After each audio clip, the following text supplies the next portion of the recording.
Sound is a fundamental aspect of creation. If you have mastery over sound, you have mastery over creation itself in a certain way, because creation is just a complex amalgamation of sounds. It's the blueprint of creation.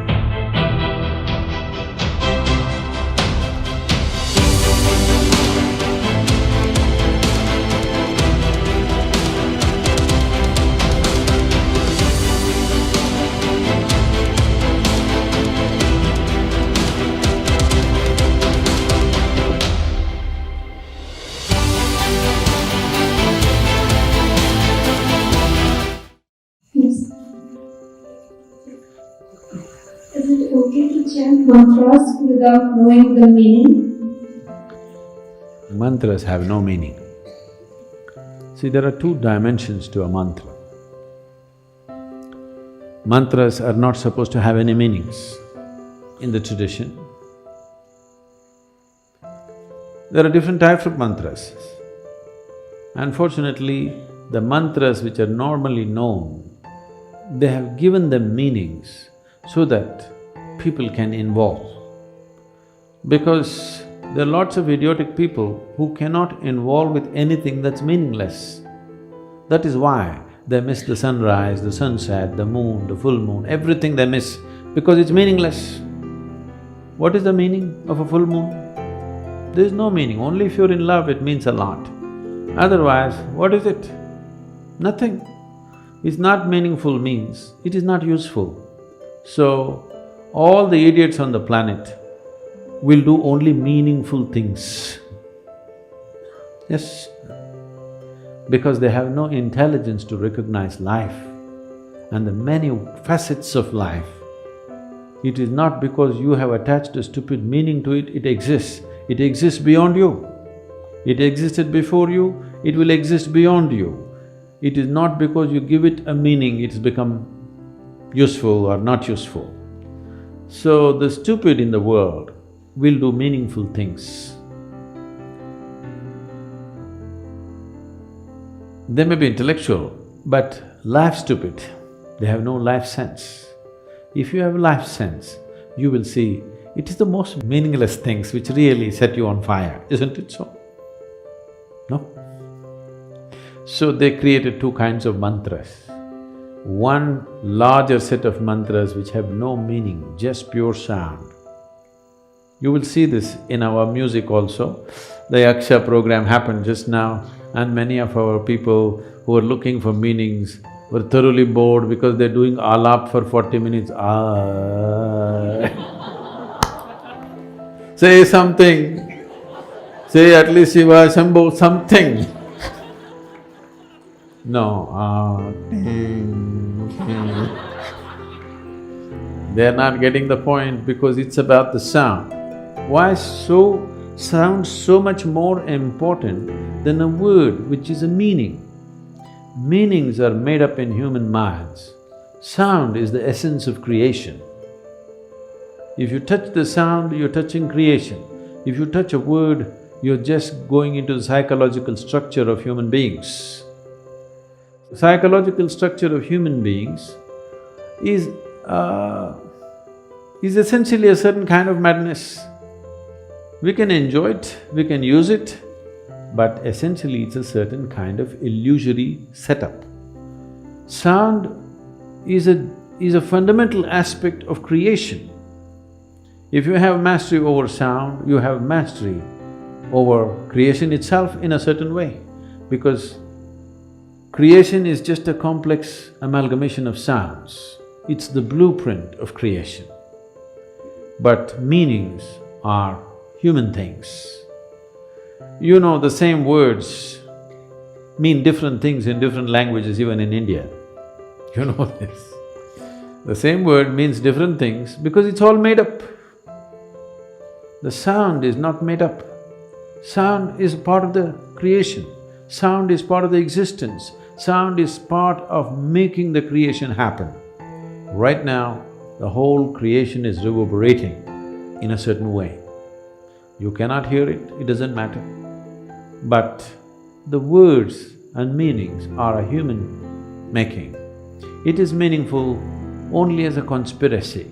When I say a conspiracy, do you hear what the cricket is saying? What is he saying? You don't know, but they're talking. They're also like you. Some of them are just making sound, just doing alap. Just sound, simply enjoying the sound. Enjoying the creation in one sense means enjoying the sound of it. If you don't have a keenness to listen, if you don't have a keenness to pay attention, you cannot enjoy any aspect of creation, actually. You will only enjoy psychological patterns in your head. So this is the reason why most human beings want to speak, most of the time they want to be talking. Not because they have something to say, because they have to find meaning. Simply, either silence or sound, both are too overwhelming. That is why when we say spiritual process, first thing is silence. If you are psychologically very stable, you may say, okay, 30 days silence, 60 days silence. If you're psychologically fragile, we'll say, okay, 3 days. 3 days also people go crazy, we'll say, okay, half a day silence, up to noon silence, after that you blabber. They usually make it up afternoon. Those of you who talk a lot, you know, meaning is meaningless. You can simply talk. A whole lot of people are experts, they can simply speak without any meaning. They have understood the importance of sound. They can go on talking without making any meaning. Now, if you were a bird, we would pardon you. If you were this one, we would be okay. Or if you're a musician, you would be okay to make meaningless sounds. If you're speaking, you're expected to make some meaning. So mantra is not to be spoken, it is to be chanted. Chanting means chant is of the sound, not of the meaning. Meaning is of speech, meaning is of the word, written word and spoken word. Meaning does not belong to a chant. A chant is simply a sound, a reverberation. So if you do not know the meaning, it's the best way to chant, if you ask me. Simply, absolutely involved with the sound and saying it. But first of all, what you are uttering, is it a mantra or is it a bhajan or is it a sankirtan? You must look at it. If it's a mantra, mantra means a pure sound. It need not have any meanings. You can give it whatever meaning you want to start with, because without meaning you cannot be involved. But once you know how to be involved, you should not give it any meaning. Om Namah Shivaya does not mean you go on imagining one man sitting there on top of a mountain with something happening around him. No. Initially, if that's the only way you can be involved, you can look at the Sivakasi picture. Okay? Once you know how to be involved with the sound, you get rid of the man. He's not needed, he's a disturbance. I'm telling people in Sanyama, they're chanting. Their question is, if Shiva comes, I'm calling so many times, if he comes, just ignore him. Because that's not the thing about mantra. The mantra is that you involve yourself in the sound because you yourself, your physical thing is a certain pattern of sound. Right now you're trying to make yourself into a different pattern of sound so that this sound becomes an access point to the larger sound which you call as the cosmos. A larger arrangement of sounds is cosmic in nature. Now, you use a certain key sounds in a particular arrangement, you know. In the safes, the locks are called a combination lock. So you have to just get it right for it to open. So mantra is a combination. You get the right combination right, it will open up a doorway into creation. It is not the meaning. Whatever meaning you give it, however high or low you think the meaning is a made-up thing. It's a psychological process. It has no existential meaning. No word has any existential meaning. Right now, whatever English words we're uttering doesn't mean anything to the trees. But If you can… actually these experiments have been done.